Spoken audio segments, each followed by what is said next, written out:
The Quranic Paradigm. How Ancient Wisdom Solves Modern Problems. दुनिया आज हर तरफ से चैलेंजेस का सामना कर रही है, like climate change, economic crisis, mental health issues, family breakdowns, inequality और टेक्नोलॉजी का मिसयूज़. लोग कहते हैं ये मॉडर्न प्रॉब्लम्स हैं और इनका सॉल्यूशन सिर्फ मॉडर्न साइंस या पॉलिसीज़ में मिलेगा. लेकिन एक सवाल है, क्या हो अगर इन मॉडर्न प्रॉब्लम्स का सॉल्यूशन एक ऐसी किताब में हो जो 1400 साल पहले नाजिल हुई थी. एक ऐसी किताब जो सिर्फ एक कौम के लिए नहीं बल्कि पूरी इंसानियत के लिए हिदायत है. मैं बात कर रहा हूँ कुरान करीम की. कुरान का असल मकसद हिदायत फॉर ऑल टाइम्स. कुरान कोई साइंस का टेक्स्ट बुक नहीं, ये एक बुक ऑफ गाइडेंस है. इसका मकसद सिर्फ इबादत का तरीका बताना नहीं बल्कि इंसान को एक ऐसी फ्रेमवर्क देना है जो हर दौर के प्रॉब्लम्स सॉल्व कर सके. अल्लाह ताला कुरान में फरमाता है, ये कुरान लोगों के लिए हिदायत है और जो लोग तकवा रखते हैं उनके लिए नसीहत है. यानी कुरान का पैगाम टाइमलेस है, चाहे आप 7th सेंचुरी में मदीने की गलियों में हो या 21st सेंचुरी के न्यूयॉर्क, दिल्ली या दुबई के शहरों में हो.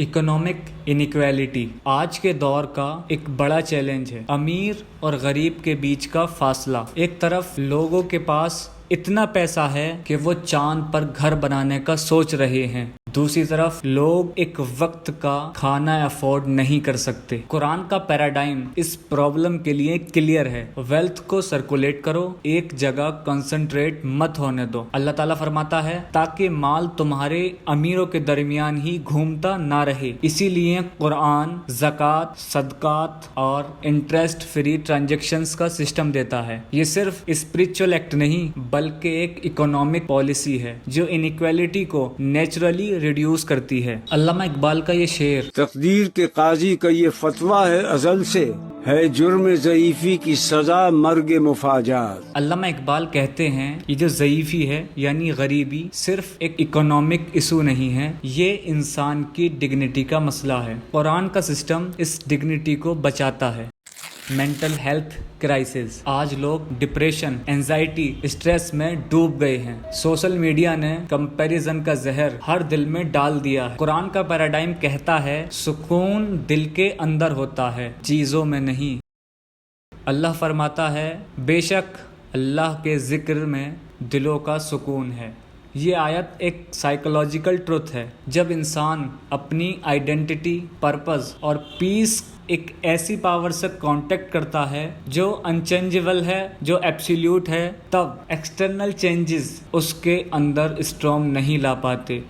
जो एक्सटर्नल फोर्सेस हैं वो उस पर कुछ भी इम्पैक्ट नहीं डाल सकते अगरचे वो अपने दिल में खुशी पैदा कर ले.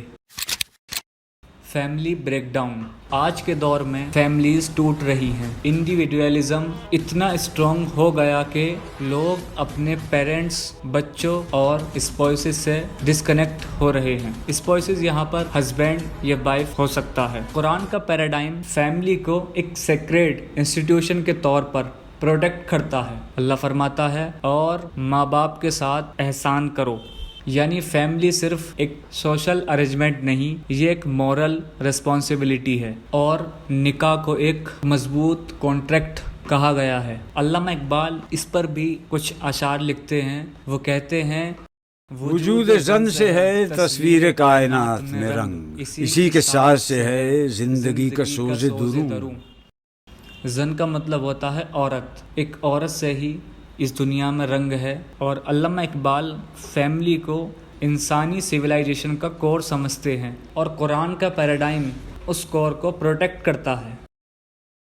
Environmental crisis. हम सोचते हैं कि क्लाइमेट चेंज एक 20th सेंचुरी की प्रॉब्लम है, लेकिन कुरान ने इन्वायरमेंट का कॉन्सेप्ट पहले ही क्लियर कर दिया था. अल्लाह फरमाता है और ज़मीन में फसाद ना करो जबकि अल्लाह ने इसे दुरुस्त बनाया. कुरान बैलेंस का कॉन्सेप्ट देता है. मीज़ान, बैलेंस को कहते हैं मीज़ान, जहां इंसान अपनी नीड्स पूरी करे लेकिन सिस्टम का इक्विलिब्रियम न तोड़े.